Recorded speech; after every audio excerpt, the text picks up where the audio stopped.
I'm going to probably have to post a couple YouTubes to cover all this.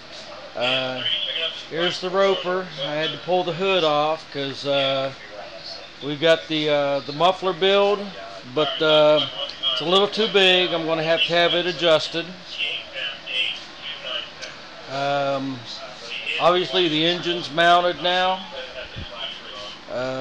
Everything's looking good. I added an oil pressure gauge, and previously we added a voltmeter, so I should know what's going on. I've got the throttle linkage working. And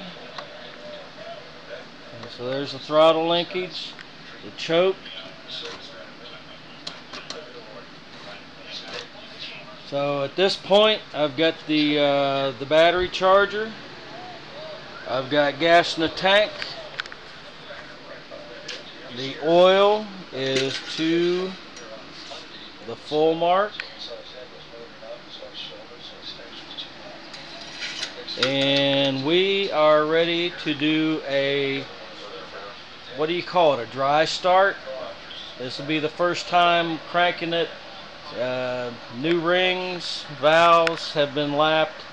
All the internals have been checked, spec'd out. So next video will be hopefully this thing running.